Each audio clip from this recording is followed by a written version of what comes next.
Saya terdengar jelas, enggak? Terdengar, Bu. Dengar ya. Jadi speaker saya berarti belum masuk. Oke, baik. Assalamualaikum warahmatullahi wabarakatuh. Waalaikumsalam. Waalaikumsalam. Ya, selamat pagi. Hari ini kita akan melanjutkan materi ini kelas C ya, benar ya? Iya, Bu. Kelas C pertemuan 5 ya, berarti. Pertemuan 5, di pertemuan 5 ini kita akan membahas mengenai ini langsung ke diagram UML-nya, yaitu diagram yang akan kita bahas di sini. Kita bahas semuanya, bahas adalah 3. Yang pertama use case, skenario, sama apalah satunya activity.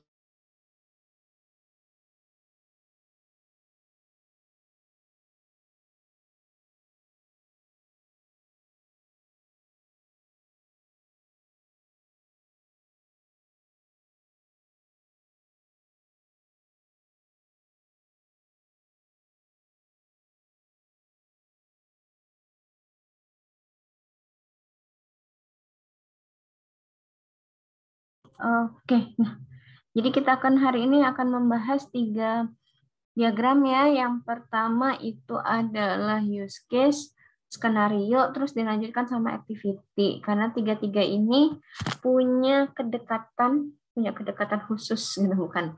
Tapi mirip ya antara satu diagram dengan diagram lain. Jadi mereka saling saling runut gitu. Makanya sekalian 3 aja gitu, biar enak belajarnya.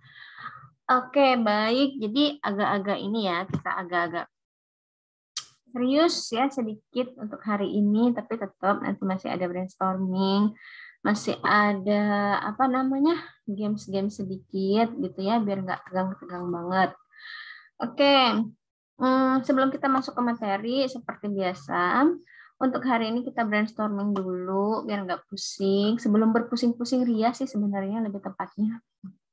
Jadi di sini saya sudah mempersiapkan 4 kata. Kata-katanya itu kata pertama, kata kedua, kata ketiga, kata 4 gitu. 4 kata ini nanti akan muncul satu-satu. Kata pertama itu hurufnya akan acak. Ya, hurufnya acak. Kemudian kalau hurufnya acak, nanti tugas kalian adalah silakan misalnya per satu kata ya. Silakan dari misalnya muncul huruf kata-kata acak tersebut dari huruf acak muncul, kemudian silakan kalian susun huruf tersebut gitu. Kemudian hasil susunnya langsung tuliskan di kolom chat. Ya, di kolom chatnya dituliskan. Kemudian nanti kalau yang menjawabnya duluan dan benar, ya duluan sama benar, itu akan mendapatkan poin 10. Gitu ya. Jadi kalau jawabannya benar, tidak ada satu kata pun yang salah, tidak ada tambahan-tambahan misalnya salah ketik pakai bintang lah, pakai apalah, itu tidak ikut ya. Kalau misalnya salah itu didiskualifikasi. Terus kita lanjut ke orang selanjutnya gitu ya. Kalau benar dan duluan itu akan mendapatkan nilai 10. Jadi kalau misalnya benar semua dapat 40 poin. Nah, nanti yang mendapat poin paling tinggi itu saya akan kasih hadiah.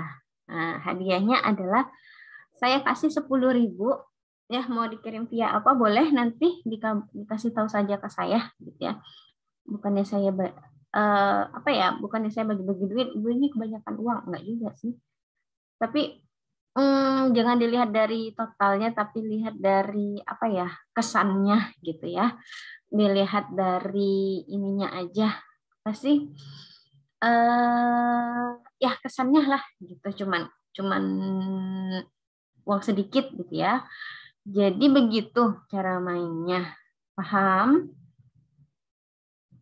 Sekarang boleh dipersiapkan chatnya, kolom chatnya dibuka. Kemudian nanti setelah kolom chatnya dibuka ya, boleh kita tunggu nih, saya sudah mulai share screen untuk soal kata yang pertama. Silakan kalian pemanasan tangan dulu mungkin biar biar cepat ngetiknya gitu ya. Oke, kita mulai ya. Kita mulai. Kata yang pertama, ini adalah kata yang pertama, siap? 3, 2, 1. Apa ini? Saya itu sampai 5. 1, 2, 3, 4, 5. Stop. Stop. Oke, cukup. Kita lihat ya, apa jawabannya itu adalah diri. Kita lihat siapa yang duluan tadi. Saya lihat di Reza Rizky yang duluan, tapi tulisannya diir. Tulisannya diir, bukan diri. Dia ngopi, nggak tahu kesel mata kali ngelihat yang tulisan diir, jadi ikut diir deh. Terus kita lihat ada Putra.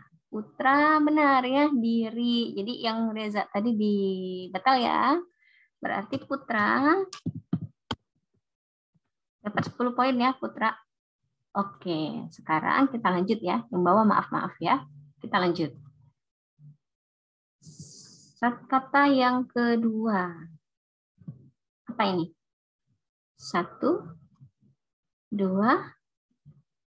3, 4, 5. Iya, oke, stop. Cukup. Kita lihat. Jawabannya adalah percayalah. Percayalah. Ini kalau duit nomor 1 juga ayah double batal, tapi sayang sekali. Kamu juga bukan nomor 1. Coba kita lihat. Reza Rizky lagi. Dia menyalip kembali temannya tuh. Reza. Benar ya, percayalah. Nggak ada kata-kata satupun yang salah. Reza Rizky 10 poin. Oke, baik. Kita lanjut ya. Kita lanjut. Kata yang ketiga. Kata apakah ini? Oke. 1, 2, 3, 4, 5. Oke, cukup. 5. Kita lihat jawabannya adalah pada. Ya, pada. Sayyidah juga tuh ada. Ya, kalau itu juga salah. Putra, oke Putra. Putra 20 poin loh. Ayo, kejar Putra. Iya, nggak apa-apa. Oke, kata terakhir ya, kata terakhir. Siap ya. 3, 2, 1. 1, 2, 3, 4, 5. Oke, cukup. Cukup. Coba kita lihat. Siapa ini? Radaisyah. Weh, Radaisyah nih. Radaisyah. Dapat 10 poin. Baik.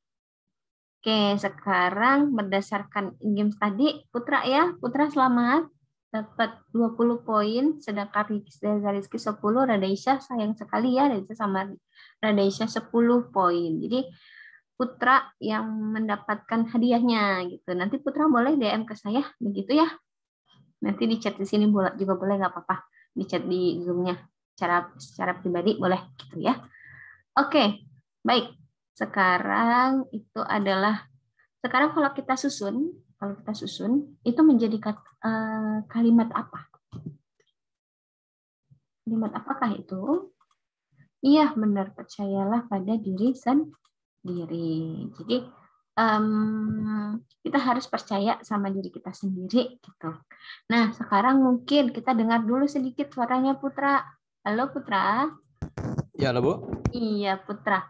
Putra, menurut kamu itu quotes ya, quotes percayalah pada diri sendiri. Menurut kamu apa sih maknanya? Dari saya sendiri ini maksudnya adalah percayalah apa yang kita kerjakan itu pasti hasilnya tidak akan mengkhianati. Oke, jadi kita harus percaya sama kita, apapun yang kita kerjakan, dengan cara sebaik-baik mungkin ya, insya Allah hasilnya juga akan tetap baik gitu. Baik. Jadi kita harus selalu percaya sama diri kita, jangan kita percaya sama orang tapi kita nggak percaya diri gitu ya. Jadi kitanya juga harus percaya sama diri kita. Gitu.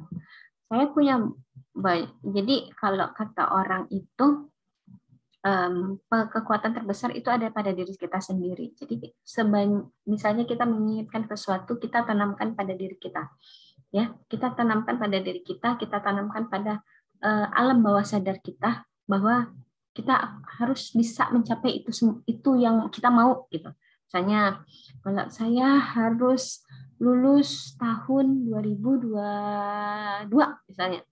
Ya, tanamkan setiap hari kalian kalian tanamkan bangun tidur melek mata teriak-teriak saya lulus 2022 gitu ya, teriak-teriak lah, tapi jangan lupa tetap dikerjakan TA-nya, kuliahnya tetap dijalankan, jangan kalian teriak-teriak tapi nggak dijalankan, salah juga gitu. Kata ibu itu teriak aja bisa lulus, ya nggak gitu, jadi harus dijalanin gitu ya. Walaupun tapi dengan kita menanamkan pada diri kita sendiri itu, dengan kita teriak-teriak tadi, itu kan membangkitkan semangat kita untuk menyelesaikannya. Gitu. Jadi kitanya lebih semangat untuk menyelesaikan apa yang mau kita capai. Itu ya. Jadi jangan juga ya harus teriak Bu, nggak juga sih. Kalian tanamin aja dalam diri, nanti kalian bangun subuh jam 5 subuh dibangun, terus kalian teriak, terus isi rumah bangun marah gitu. Kenapa teriak-teriak? Itu disuruh Bu Desti biar lulus 2021 katanya gitu. Ya, saya ini marahin orang tua kalian dong. Ini ibu ngajarin anak saya nggak benar teriak-teriak subuh-subuh katanya gitu ya. Bukan maksudnya itu sebagai perumpamaan aja supaya bagaimana sih kita mau menanamkan apa yang kita inginkan, apa yang mau kita capai sama diri kita sendiri. Ya walaupun nggak teriak, kita pokoknya kita bayangkan bahwa kalau kita lulus itu, kalau tahun 2022 adalah tahun kelulusan kita, begitu. Misalnya apa sih? Kalau ditanya gitu, kamu tuh mau lulus kapan lulus? Gitu kan? Biasanya orang nanya gitu kan, kapan lulus? 2022, nggak usah ragu. Gitu, langsung aja jawab 2022 saya lulus. Mau pakai bulannya atau mau pakai tanggalnya sekaligus nggak apa-apa, lebih bagus gitu ya. Jadi itu adalah semangat kita, menjadikan itu sebagai motivasi kita untuk meraih kesuksesan kita gitu ya. Saya sering beberapa kali kayak gitu, udah mau nyerah, udah mau kayaknya nggak sanggup deh melaksanakan ini, mengerjakan ini, menyelesaikan ini, nggak sanggup bener. Tapi ya kita balik-balik ke diri kita sendiri ya. Kekuatan terbesar itu adalah di diri kita gitu. Terus pas tesis saya udah nyerah tuh, udah ganti topik aja, ganti judul, pusing saya nggak sanggup lagi.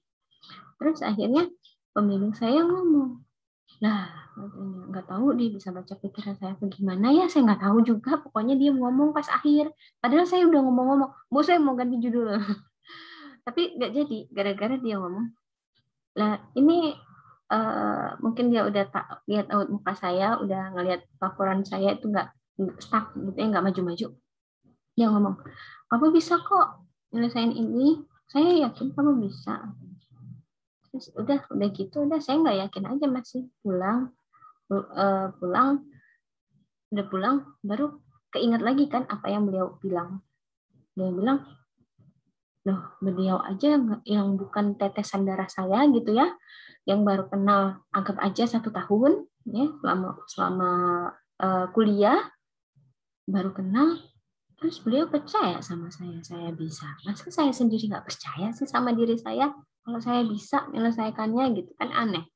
Beliau orang lain yang baru saya kenal 1 tahun, yang baru seumur jagung gitu, nggak ada tetesan darah sama sekali, beliau tahu bahwa percaya sih saya bisa selesai. Tapi kok sayanya yang mundur, kan nggak masuk akal gitu. Orang percaya sama kita nggak percaya sama diri kita sendiri. Harusnya kan kalau orang percaya sama kita harus lebih percaya lagi bahwa kita lebih bisa menyelesaikannya. Nah akhirnya ya alhamdulillah nggak jadi ganti judul.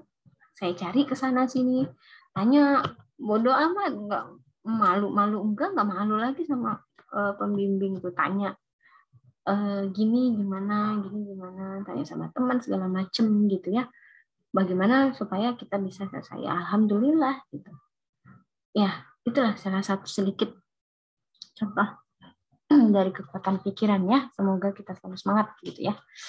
Baik, jadi sekarang kita lanjut ke sesi nonton video. Dan jadi nonton video yang akan saya putar itu tentang apa sih, use case. Tapi ya untuk activity sama skenario itu akan saya jelaskan secara langsung aja. Jadi untuk videonya bisa kalian tonton sendiri nanti. Tapi untuk sekarang saya nggak putarkan videonya, tapi saya jelaskan secara langsung. Gitu ya. Saya cari videonya. Bu, bisa bertanya, Bu? Boleh, boleh. Yang hadiah tadi boleh langsung chat nomornya nggak, Bu, di Zoom ini, Bu? Oh, silakan. Boleh, boleh. Ya, Bu. Oke. Ya, untuk video lengkapnya sih boleh kalian lihat di YouTube. Ini kayaknya depan-depan ini tentang UML. UML sudah kan ya? Jadi saya agak-agak skip sedikit gitu. Mungkin dari sini aja deh. Jadi mempersingkat waktu juga sih. Karena belakangnya baru use case gitu ya. Nanti kalau mau nonton lengkap ya bolehlah nonton lengkap sendiri aja lah. Teman-teman boleh. Oke, Putra Ya, Bu. sebentar. Iya, OVO saya lagi nggak tahu nih gangguan. Ya, bukan gangguan sih, nggak tahu kenapa nggak bisa masuk gitu. Nah, gini aja, itu kan ada isi saldo ya. Ya, Bu. Nah, kamu kirimin kode isi saldo tapi untuk Bank BNI. Ada kan? GoPay nggak bisa juga, Bu? Apa? GoPay nggak bisa juga, Bu? GoPay bisa. Nah, GoPay aja, Bu. Soalnya Oke, nomornya sama. oh sama ya. Ya udah Ya. nanti ke GoPay aja ya. Oke, Sebab siap, Bu. nggak tahu OVO saya itu kemarin dikeluarin anak gitu ya. Terus tiba-tiba saya mau masuk lagi, semalam mau masuk lagi. Loh, kok ini kok nggak bisa? Apa nih ubah? Nggak tahu dah. Saya bingung. OVO, ini kenapa? Padahal kan lumayan tuh. Oh ya udah, nanti saya ke GoPay aja ya. Oke, baik. Tuh teman-teman yang mau ngisiin boleh katanya. Ya sekalian kasih nomor HP siapa yang mau menghubungi gitu. Nggak ada yang bercanda. Oke ya, kita lanjut ya. Selamat nonton dulu. Kaitan antara satu objek dengan objek yang lain, hubungan antara kelas itu nanti manggil metode yang mana gitu yang digunakan untuk setiap prosesnya. Kemudian yang terakhir itu nanti ada kita membuat kelas diagram. Kelas diagram ini yang menggambarkan struktural view-nya ya, dilihat dari struktural view dari setiap kelas yang kita buat. Jadi ada berapa kelas nanti kita buat bagaimana struktural view dari setiap kelas itu digambarkan dalam kelas diagram. Jadi hanya secara umum sih hanya 4 ya, hanya 4 diagram yang akan kita buat. Oke, mungkin pertama kita langsung aja masuk ke dalam use case diagram ya. Jadi saya merunutnya dari kasus yang sudah kita kembangkan pada aplikasi kemarin ya, pada analisis kemarin. Nah, di sini sudah saya kopikan kembali functional requirement-nya ya, functional requirement dari studi kasus yang kemarin yang sistem informasi akademik. Di sini sudah ada 3 ya, kita menunut kemarin ada 3, yaitu registrasi, kemudian membaca, menulis data yang telah dilengkapi oleh calon mahasiswa, dan menampilkan status kelulusan. Nah, sekarang bagaimana sih membuat use case view? Use case view-nya menjadi seperti ini, atau use case diagramnya menjadi seperti ini. Kok bisa seperti ini? Nah, sekarang saya jelaskan dulu secara umum ya, gambar-gambar ini gambar apa gitu. Nah, jadi di sini yang pertama kita buat di sini ada boundary, ada kotak di sini. Ini adalah boundary. Boundary ini adalah sebagai batasan. Batasan apa yang ada di dalam sistem yang mau kita buat. Jadi di dalam boundary ini nanti kita akan menuliskan use case atau yang bisa dikerjakan di dalam sistemnya. Di dalam boundary ini jangan lupa tuliskan nama sistemnya. Misalnya di sini tuliskan sistem SIG akad. Oh, berarti ini adalah sistem informasi akademik yang namanya SIG akad. Jangan lupa, karena ini adalah boundary dari sistem. Kalau misalnya diletakkan di luar sini, berarti itu adalah luaran dari sistem yang akan terhubung dengan sistem. Jadi yang akan kita buat itu adalah yang di dalam boundary ini saja. Jangan lupa boundary-nya, karena ini adalah batasan. Batasan apa yang akan kita kerjakan. Itu ya. Oke, nah sekarang di sini ada 2 aktor. Ini maksud orang ini adalah aktor yang terlibat. Ya, aktornya jangan diganti-ganti ya. Orangnya, bentuk orangnya itu jangan diganti-ganti. Mau misalnya nanti gambar kalian ditaruh di sini, jangan ya. Karena ini adalah sudah menjadi apa ya, ketentuan ya, sudah menjadi ketentuan kalau orangnya buat seperti ini aja, nggak usah gambar kalian gitu. Nah, jadi di sini aktor yang akan terlibat ke dalam sistemnya, siapa saja aktor. Misalnya kalau kemarin tadi di video yang pertama itu ada aktornya, yaitu adalah calon mahasiswa ya, calon mahasiswa. Kemudian mungkin ada admin, karena admin yang akan mengupdate status ya, status mahasiswanya. Jadi ada 2 aktor yang akan terlibat. Kemudian lingkaran-lingkaran ini apa ya, bukan lingkaran sih, elips ya. Elips ini apa? Elips ini adalah use case-nya. Jadi yang satu elips ini adalah satu use case, satu elips ini adalah satu use case, ini adalah satu use case, ini satu use case gitu ya, ini satu use case. Begitu. Jadi ini adalah use case-nya. Jadi sekarang saya jelaskan bagaimana kita bisa menuliskan login, registrasi, cek lulusan, update mahasiswa, isi data calon. Kita ambil dari atau kita runut dari use case-nya, dari functional requirement-nya. Kita baca kembali. Sistem mampu membaca dan menulis data registrasi. Oh, berarti ada registrasi ya, ada registrasi atau pendaftaran. Kita buat satu use case, itu berupa sebuah proses pendaftaran. Ya, proses pendaftaran. Kemudian kita baca lagi, nanti akan disimpan di database, memberikan password kepada, sehingga ini loginnya lupa saya kasih ini ya, kasih warna ya. Oke, saya highlight aja. Nah, di sini ada bisa melakukan login. Berarti login ini adalah sebuah proses juga kan. Proses login itu adalah masukkan username password, kemudian kalau benar dia akan masuk kemana gitu ya. Nah, itu berarti ada sebuah proses login. Oh, berarti kita tambahkan satu use case, yaitu adalah use case login.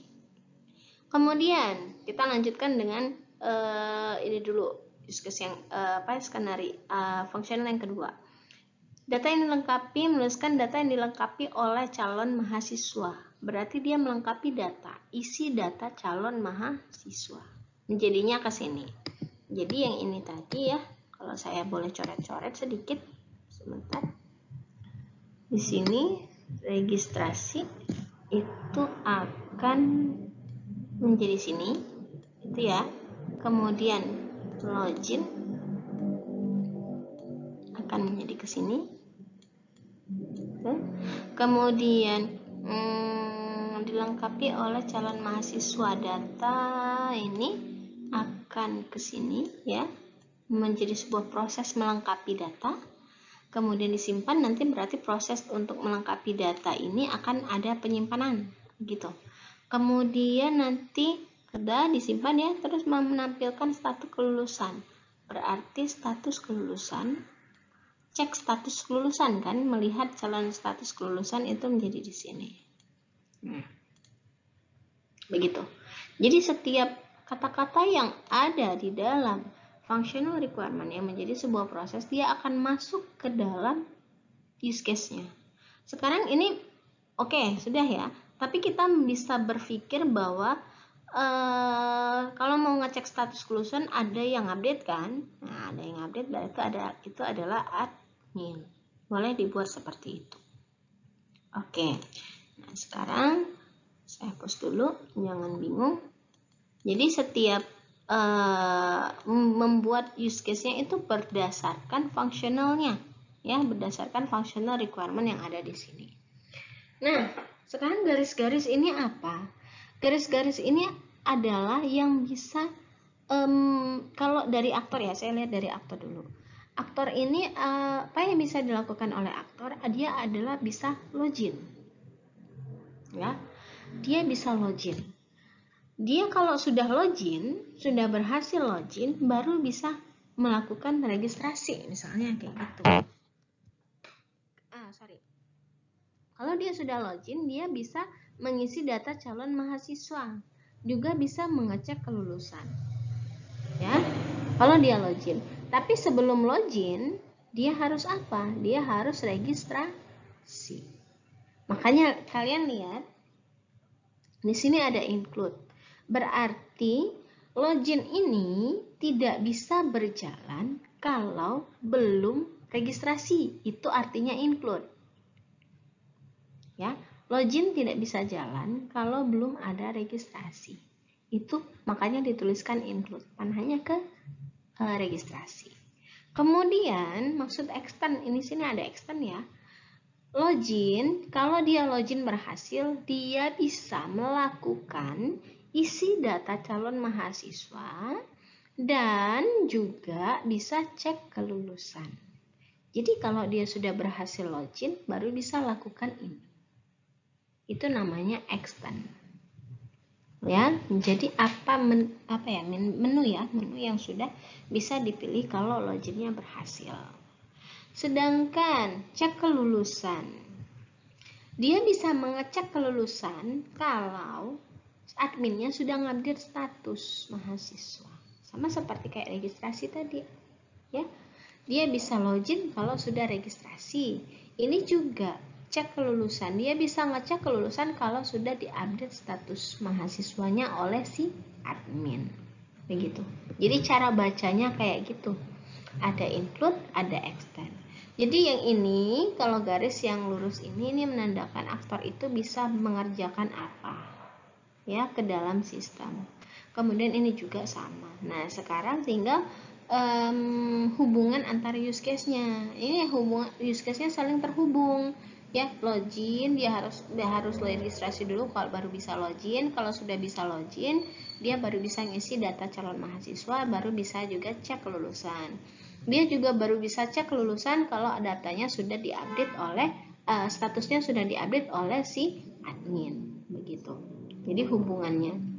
Jadi tahap pertama untuk membuat use case adalah boundary-nya dulu, ya, boundary-nya, kemudian nama sistemnya, kemudian aktor yang terlibatnya siapa saja, ya, kemudian kalian baca dari functional requirement, proses apa saja yang terjadi, letakkan di dalam sini. Letakkan dulu, nggak usah digaris-garis dulu. Nanti kalau sudah selesai ditulis, misalnya registrasi, login, isi data calon mahasiswa, dan lain, baru kalian hubungkan. Oh, si calon mahasiswa bisa melakukan login. Kemudian baca lagi. Login ini sudah bisa dilakukan kalau ada registrasi. Oh, berarti input registrasi. Kemudian kalau sudah bisa login, dia baru bisa menulis atau melengkapi data. Oh, berarti extend. Kemudian baru bisa menampilkan status kelulusan. Oh, cek kelulusan. Begitu. Ya. Ini adalah contoh dari studi kasusnya. Nah, jadi use case diagram itu sebenarnya adalah menggambarkan fungsionalitas yang diharapkan. Jadi use case diagram itu diambil dari kebutuhan fungsionalnya ya. Yang diharapkan dari sebuah sistem ditekankan dengan apa yang diperbuat oleh sistem, bukan bagaimana. Jadi sistem itu bisa melakukan apa. Nanti bagaimananya itu, bagaimana sistem melakukan proses login itu akan dijelaskan di skenario-nya. Jadi ini hanya per apanya dulu, proses apanya dulu. Nah, sebuah use case merepresentasikan sebuah interaksi antara aktor dengan sistem ya. Use case diagram digunakan untuk menggambarkan interaksi antara aktor dengan use case atau kasus yang disesuaikan dengan langkah-langkah skenario.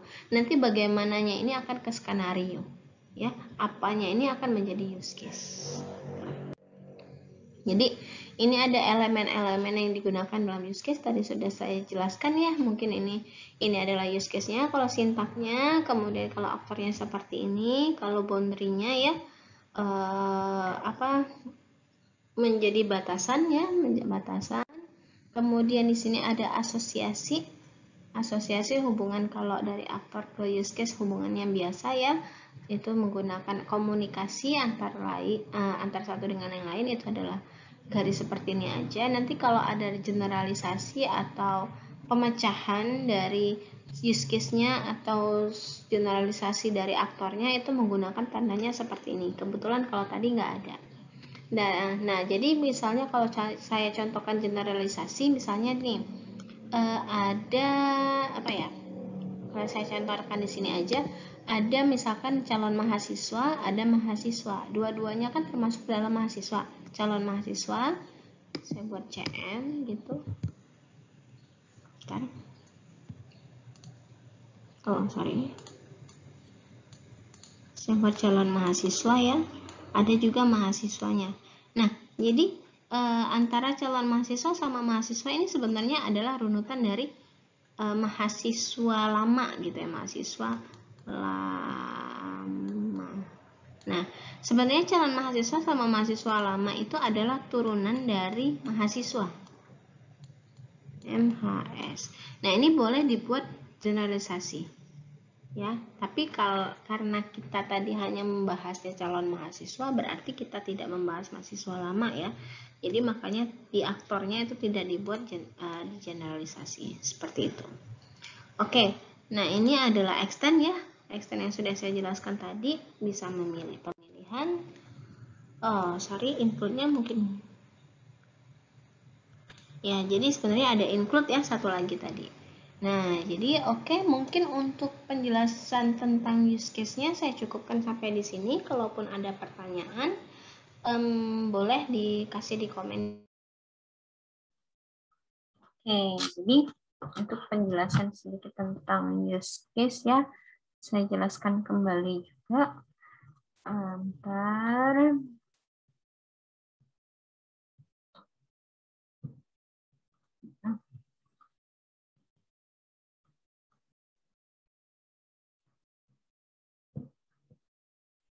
Oke, baik. Jadi di use case itu seperti yang di kasus ya, di kasus apa sih kemarin toko pempek itu kita sudah bikin functional requirement, sudah kita runut kita list functional requirement-nya. Nah, dari functional requirement itu kita akan membuat use case berdasarkan functional yang sudah kita rancang. Jadi dari analisis memang ke desain.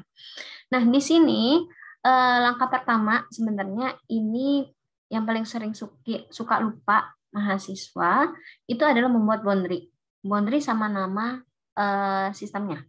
Jadi boundary itu akan adalah sebuah batasan antara aktor sama sistem atau yang bisa menghubungkan ya, yang bisa menghubungkan antara aktor sama sistem. Itu adalah boundary. Nah, boundary ini maksudnya apa? Jadi di dalam yang ada di dalam boundary ini adalah apa yang akan kalian buat atau sistem yang mau kalian buat. Aktornya di luar. Jadi kadang ada mahasiswa yang buat, nggak tahu saya lupa, pembimbing apa penguji gitu. Aktornya di dalam boundary. Jadi boundary-nya segede-gede gini, ya calon mahasiswa registrasi bla bla bla. Lah, memangnya kamu mau bikin orang? Enggak kan gitu. Misalnya ini masa kamu mau bikin calon mahasiswa kan enggak. Jadi calon mahasiswanya di luar, kemudian di dalam boundary ini adalah apa yang mau dibuat di dalam sistem. Sistem ya, ingat di sini adalah yang kerjanya adalah sistem. Kemudian misalkan sistem informasi akademik kita ini akan terhubung dengan sistem bank. Berarti sistem banknya apakah kita membuat sistem bank? Enggak kan? Kita enggak membuat sistem bank, tapi kita hanya mengambil data dari sistem bank. Nah, sistem bank tuh taruh di mana? Taruh di luar. Boleh. Aktornya jadi dari sistem lain, boleh. Itu tapi taruh di luar, karena kita nggak buat sistem bank. Kita hanya nanti dari sistem bank garis kemana, gitu. Sama kayak aktor. Jadi, kita hanya ngambil data aja, bukannya membuat sistem bank secara utuh gitu ya. Tapi yang akan kita buat adalah sistem informasi akademiknya di sini, gitu. Jadi jangan lupa pakai boundary, kemudian boundary-nya jangan yang pakai putus-putus, nanti bocor, gitu ya. Maksudnya bocor, ya nanti kalau putus-putus kan kalau air kan suka bocor. Nah itu kan sebenarnya enggak ya. Jadi memang sudah notasinya kayak gitu, gitu. Kemudian jangan lupa nama use case. Kenapa harus nama use case? Karena kalau use case-nya ada dalam laporan sih enak orang tahu bahwa ini adalah use case untuk sistem A.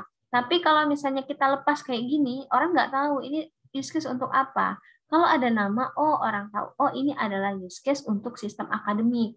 Oh ini adalah use case untuk sistem perpustakaan. Begitu, ya harus ada nama. Jadi sudah bikin boundary, sudah bikin nama, kemudian baru identifikasi aktor. Aktor siapa saja yang bisa terlibat ke dalam sistem. Kita list aktornya. Sudah list aktornya, nggak usah pakai garis-garis nanti terakhir garis. Kemudian kita identifikasi use case-nya. Ya, nah, aktor tadi itu kata benda ya, jangan kata kerja. Jadi kalau misalnya calon mahasiswa, admin, ataupun sistem bank, itu kan kata benda ya, sistem bank. Itu harus kata benda kalau aktor. Nah, kalau si use case ini harus berupa kata kerja. Harus berupa kata kerja.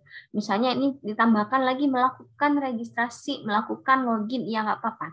Isi data calon mahasiswa, update status mahasiswa, cek kelulusan. Jadi berupa kata kerja, bukan kata benda. Jangan di sini use case-nya kalian buat mahasiswa aja. Mahasiswa mau diapain? Mau diupdate datanya, mau di-delete, mau mau ditambah, gitu ya. Jadi di dalam use case tidak boleh ada kata benda, harus berupa kata kerja. Ya, harus jangan di sini mahasiswa aja. Ini kelulusan. Ngapain kelulusan? Laporan. Ya laporan diapain? Gitu. Apakah membuat laporan atau hanya melihat laporan? Begitu ya. Jadi harus berupa kata kerja. Jadi ketika mendefinisikan use case itu dicari di sini juga kata kerja. Kata kerja yang ada di dalam fungsional. Jadi misalnya mampu membaca dan menulis, sebenarnya tulis aja nanti membaca dan menulis, membaca registrasi, menulis registrasi gitu.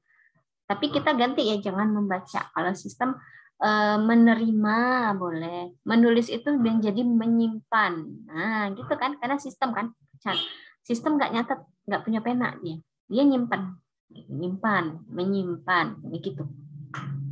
Kemudian misalnya di sini disimpan ke database ya, menyimpan registrasi ke dalam database, misalnya mau ditambahkan nggak apa-apa, dapat melakukan login. Nah ini melakukan login gitu ya.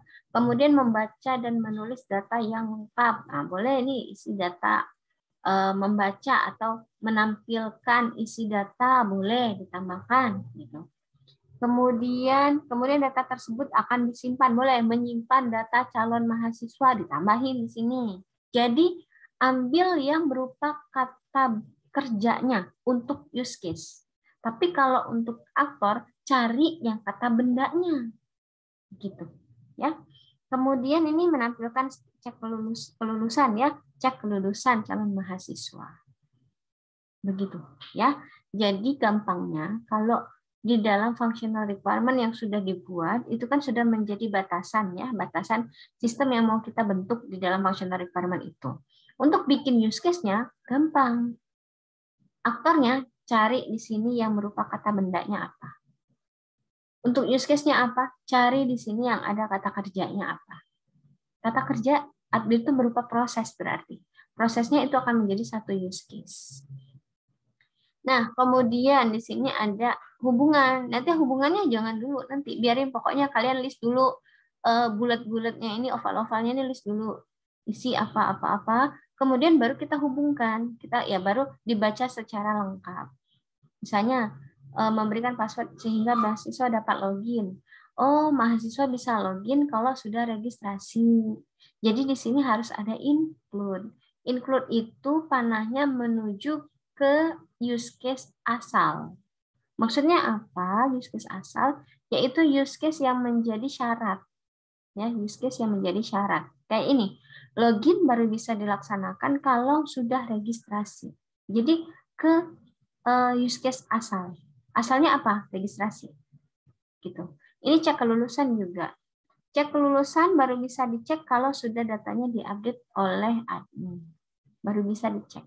Kalau belum diupdate nggak bisa dicek. Jadi panahnya itu ke use case asal. Extend ini juga sebenarnya kebalik ya, harusnya ke asal. Begitu. Oke.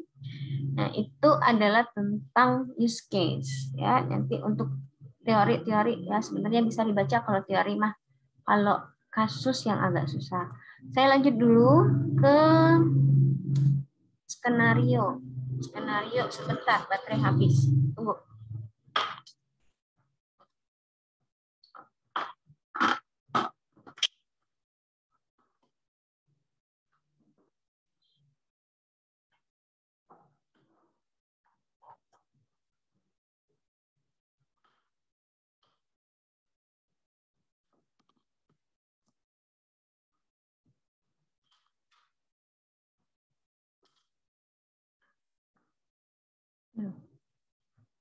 Oke ya. Di sini skenarionya juga dari kasus ya. Jadi lanjut dari yang use case tadi. Jadi membuat skenario itu berdasarkan use case di sini. Berapa banyak use case yang kalian punya itu adalah menjadi berapa banyak skenario juga. Jadi satu misalnya ini ada 1, 2, 3, 4, 5 ya. 5 use case di sini akan menjadi 5 skenario. Ya, 5 skenario. Jadi registrasi jadi 1 skenario, isi calon jadi 1 skenario, login 1 skenario, update 1 skenario, sama cek lulusan 1 skenario. Jadi ada 5. Bukannya 1, Bu. Enggak. 1 untuk sistem. Enggak. Jadi satu-satu per use case. Sebenarnya skenario ini adalah detailnya dari si use case. Dia apa proses yang terjadi di dalam use case itu dijelaskan di dalam skenario. Begitu, ya. Jadi misalkan ada 1 registrasi, ya jadi 1 use case ini. Nah, nanti format use case itu identifikasi nomor SRS. Ini nomor SRS dikasih penomoran. Saya juga pernah sempat singgung di UML kemarin bahwa bukannya pecah ya. Di fungsional tadi kan kalian lihat ada nomornya. Nah, jadi nanti dirunut ke skenario. Di skenario ini kasih nomor juga. Misalnya UC gitu.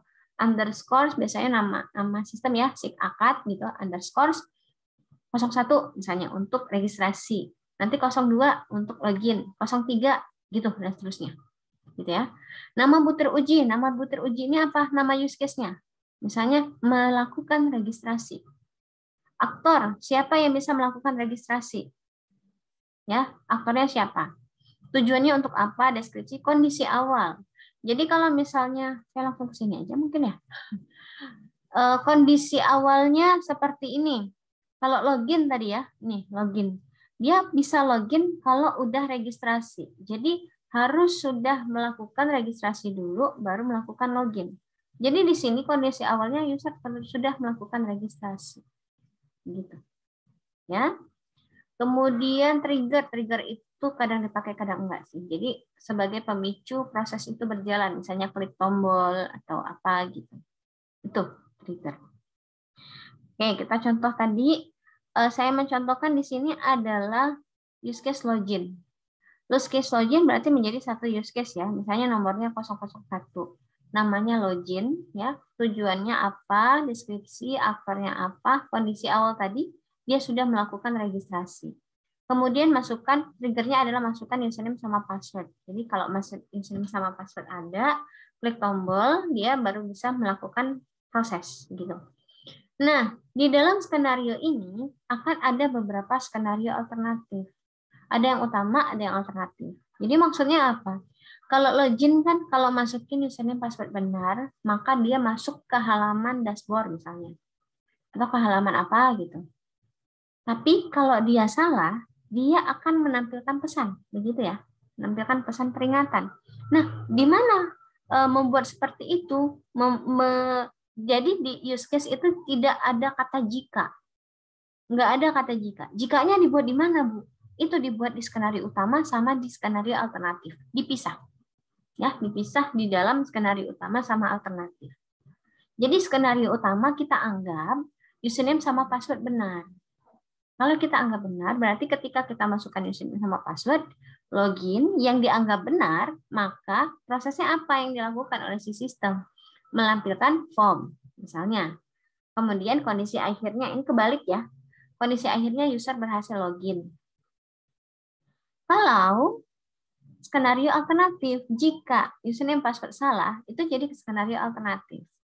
Mulai dari nomor 1 sampai nomor 2. Nomor 1 sama nomor 2 itu sama. Sama, username sama password, klik and login gitu. Tapi yang berbeda apa? Mulai dari proses ketiga. Mulai dari proses ketiga, karena dia salah tadi, maka dia menampilkan pesan bahwa username salah.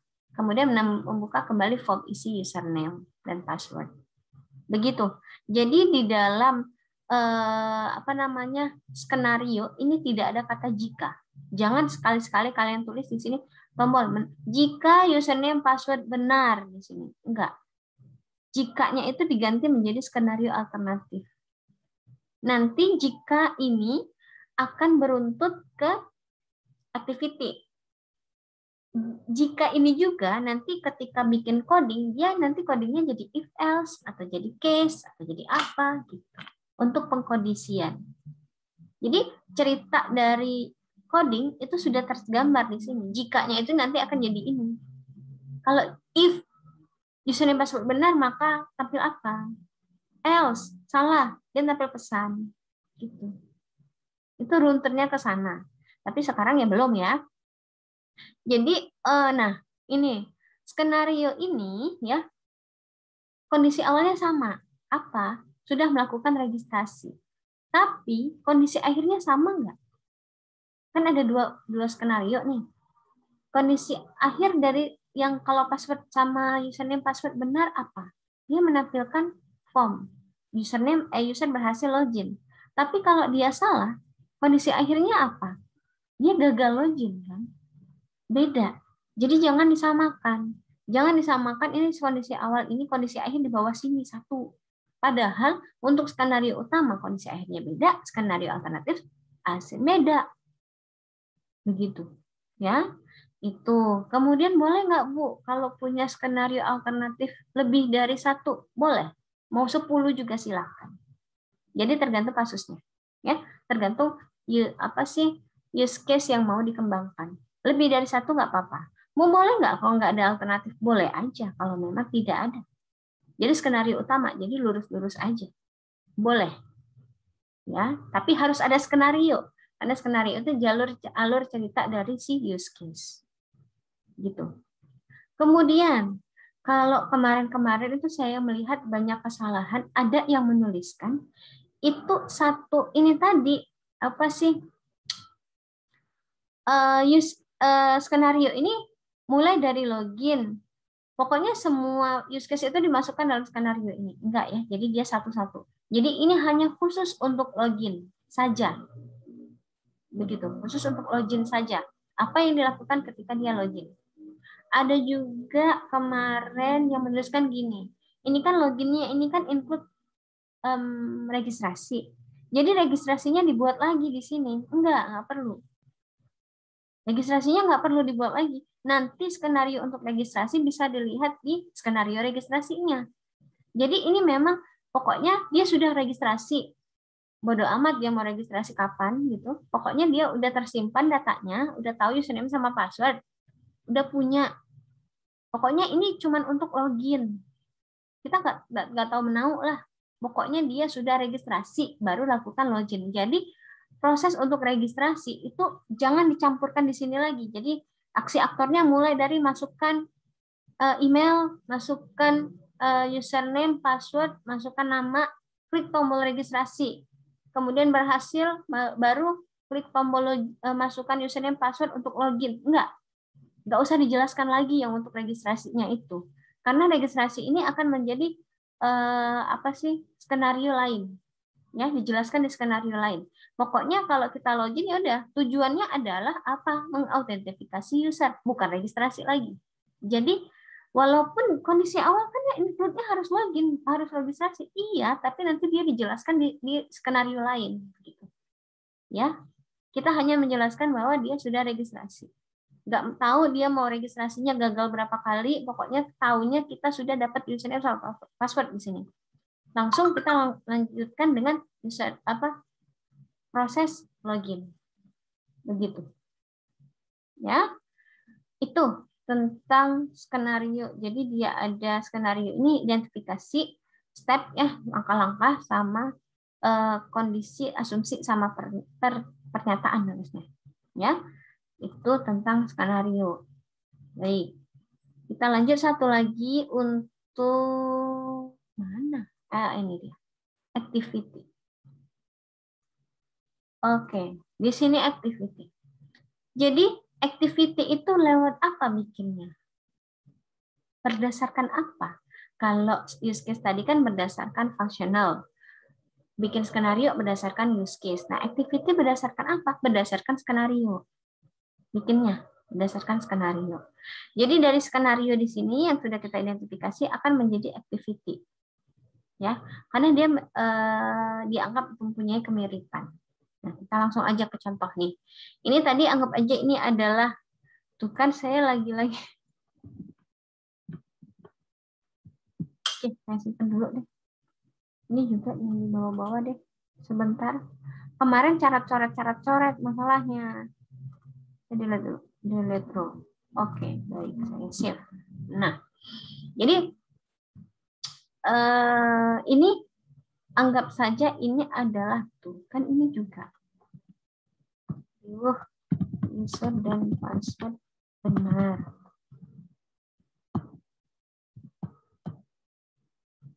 Kalau nggak gini tuh suka lupa, nggak ngedit lagi, udah tutup, lupa.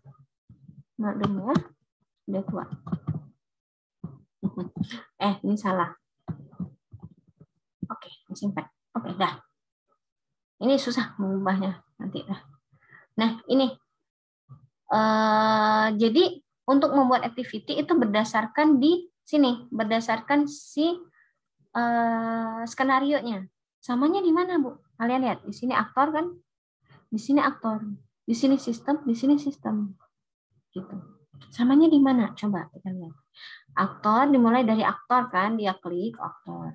Terus memasukkan username sama password. Ini ya. Itu sama. Kemudian tekan tombol login. Itu sama.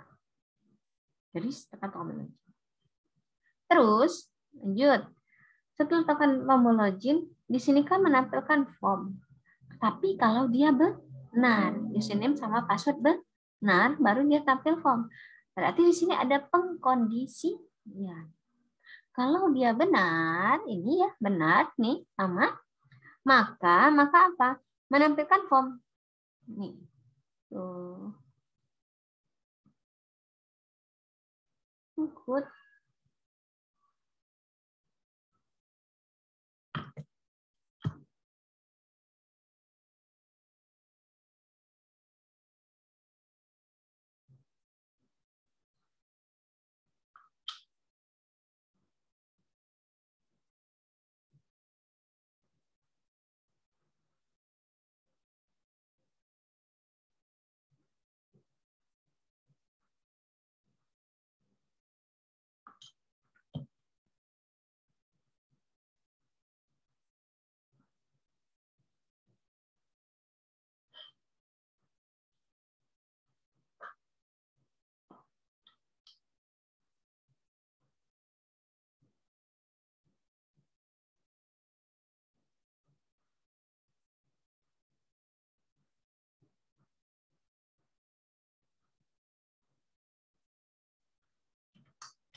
Oke. Nggak tahu tadi tiba-tiba freeze. Oke lah, sekarang kita lanjut. Gimana tadi kan? Ini dulu Pak. Oh ya, menampilkan form. Jadi kalau username sama password benar, ya benar, maka kita tampilkan form. Tampilkan form ini. Tuh, sama kan? Terus kita lihat. Oke, selesai. Berhasil login. Ya, kita anggap selesai. Kita lihat skenario alternatif. Di sini 1 sama 2 sama. Ya udah, 1 sama 2 sama. 3, menampilkan pesan bahwa username kalau salah. Oh iya, kalau tadi benar udah, sekarang salah. Kalau salah apa? Menampilkan peringatan misalnya gitu. Kemudian kembali. Selesai. Gimana Bu kelihatan samanya antara ini? Untuk ngoreksi ya maksudnya, untuk ngoreksi ini sebenarnya ini sama dengan skenario. Kalau di skenario di activity-nya ada satu kondisi, ini satu kondisi ya. Maka di skenario-nya ada satu utama, satu alternatif. Bu, gimana kalau misalnya punya skenario utama, alternatif 1, alternatif 2? Jadi tiga skenario. Yang satu utama, alternatif 1 sama alternatif 2. Berarti kondisinya akan ada 2. Nggak tahu nanti taruh di mana misalnya gitu. Bu, kalau misalnya di sini ada 3. Skenario utama, alternatif 1, alternatif 2, alternatif 3. Berarti di sini akan ada 3 juga. Begitu. Ya, 3 kondisi. Nanti di sequence sebenarnya muncul juga ALT. Berapa banyak if di sini nanti akan muncul satu ALT di sequence. Mau di coding gimana? Ya nanti akan muncul if else. Kalau else-nya 3 tadi if else, if else, if else, else. Nah gitu. Itu runutannya. Gitu. Mengecek kebenarannya. Jadi kalau misalnya di activity-nya ada satu kondisi seperti ini di sini, skenario-nya hanya yang normal atau skenario utama, salah. Kenapa? Nggak tahu yang mana yang benar ya. Yang mana yang benar? Apakah activity-nya yang benar atau skenario-nya yang benar? Yang pasti dia nggak sama. Harus sama. Ya tinggal kita tanya yang mana nih yang benar gitu. Kita validasi lagi gitu. Nggak tahu yang mana yang benar. Tinggal kita tanya sama orangnya. Tapi antara dua ini nggak sinkron. Bagaimana sinkronnya, Bu? Ya kalau ada satu kondisi ya kayak gini kan. Kalau satu kondisi berarti ada satu apa sih? Satu tanda ini berarti ada benar, ada salah. Berarti sini yang benar, yang mana yang salah. Gitu. Jadi kalau sebenarnya kalau udah bikin skenario, bikin activity mah gampang kalau skenarionya jelas. Ibu gimana kalau nggak ada alternatif? Ya udah lurus-lurus aja, nggak akan ada muncul yang kayak gini. Nggak ada muncul apa sih pengkondisian kayak gini nggak akan muncul. Kalau yang nggak ada alternatif, cuman skenario utama, lurus saja dia terus sampai akhir. Begitu. Ya? Oke. Baik. Sampai di sini. Apakah ada pertanyaan dulu? Silakan. Saya, Bu. Boleh. Di awal dengan di akhir tuh ada lingkaran hitam, Bu. Iya. Itu maksudnya start dengan N, Bu ya? Iya, benar. Itu start sama N. Ya. Itu awal sama akhirnya. Jadi beda ya kalau lingkaran hitam full itu start, kalau ada apa sih putihnya ya, ada putihnya. Kalau saya biasanya ngomong ada putihnya gitu, luarnya itu N berakhir. Itu setiap diagram tuh beda-beda gak, Bu? Maksudnya atau sama gitu semua? Ya bentuknya gitu juga, gitu semua, tapi harus ada start, harus ada N. Bentuknya sama. Oke, Bu. Bentuknya gitu-gitu aja. Yang penting ada mulainya, ada akhirnya. Jangan nggak dimulai dan tiba-tiba ada akhir. Nggak ada dimulai terus tapi nggak ada akhir, jadi nggak ada ujung. Gitu. Tapi bentuknya sama terus gitu terus. Oke. Ada lagi?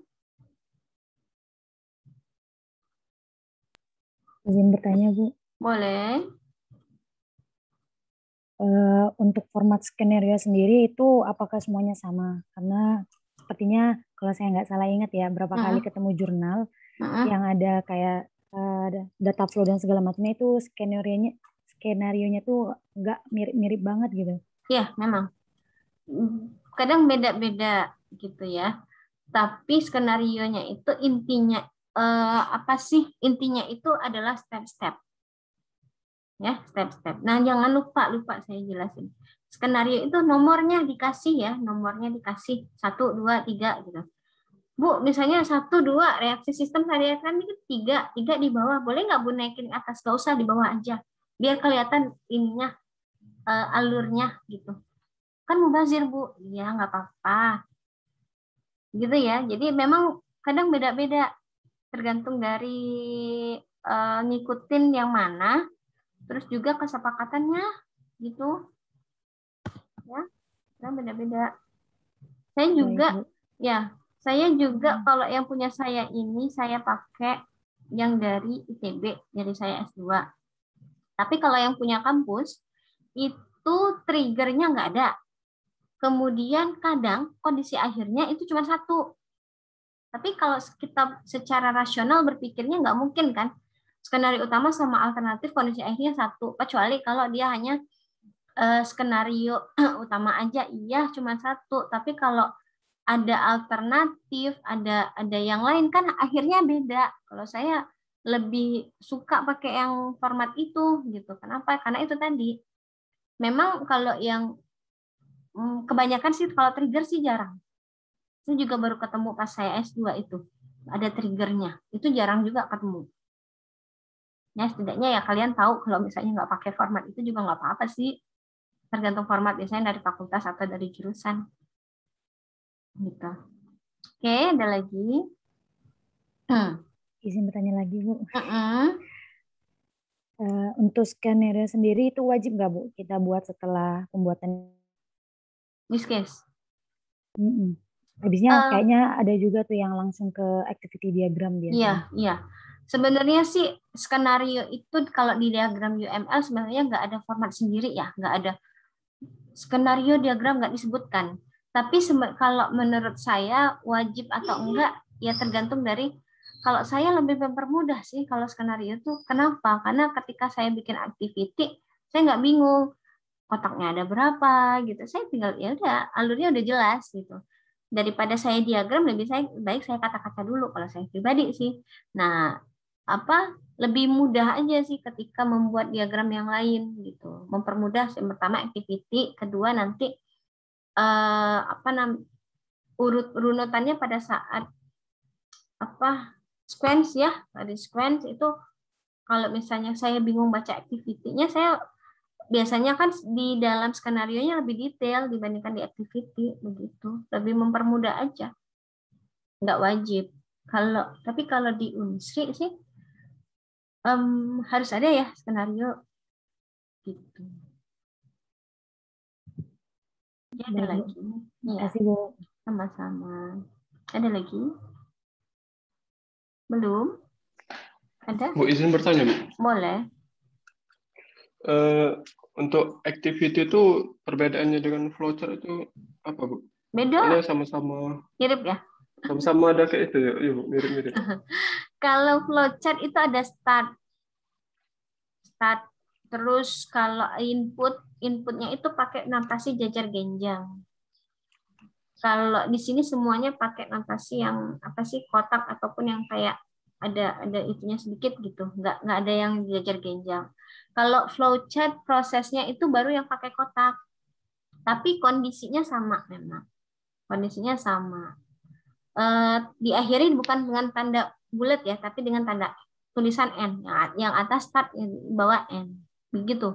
Jadi kalau flowchart itu ciri bedanya itu adalah inputnya itu pakai jajar genjang. Kalau flowchart, kalau melakukan proses baru dia pakai segi 4. Memang mirip, tapi beda. Di flowchart juga nggak dibedain kan antara aktor sama sistem. Kalau di activity dibedakan. Yang mana aksi aktor, yang mana reaksi sistem. Kalau flowchart lurus-lurus saja. Ya? Dibedakannya, iya. Apakah kalau beberapa activity itu digabung bisa jadi flowchart? Digabung maksudnya? Itu tadi kan ada beberapa activity kan, Bu, dari skenario. Itu kan proses dari seluruh skenario. Nah, misalkan beberapa diagram activity itu digabung, apa bisa jadi flowchart, Bu, itu? Iya, tapi notasinya kan beda. Iya, dengan beda notasi diubah, iya, jadinya flowchart. Flowchart itu biasanya bukan per use case ya, tapi secara seluruh dari use case-nya, login, registrasi gitu digabung-gabung ya, baru jadi flowchart, digabung semuanya. Jadi flowchart sistem gitu, bukannya flowchart use case. Kalau ini kan activity sebenarnya dari use case. Kalau digabung, iya, nanti jadinya flowchart. Bisa, sama harusnya. Gitu. Iya, Bu. Terima kasih, Bu. Oke, sama-sama. Ada lagi?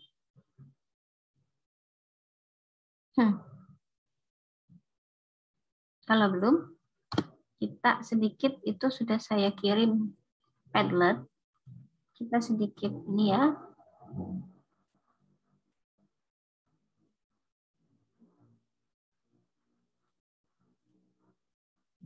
Tuh, kok kenapa ini?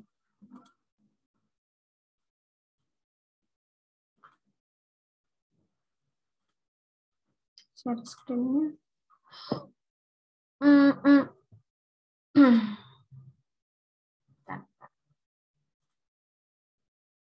Kok nggak ada pilihan share screen saya? Aduh.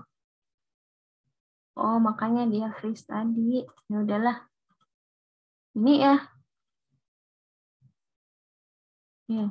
Padletnya. Jadi di sini Padletnya adalah bagaimana sih urutan dalam pembuatan use case. Jadi sebenarnya sudah dijelaskan di video. Saya jelaskan ulang tadi guys sedikit tadi.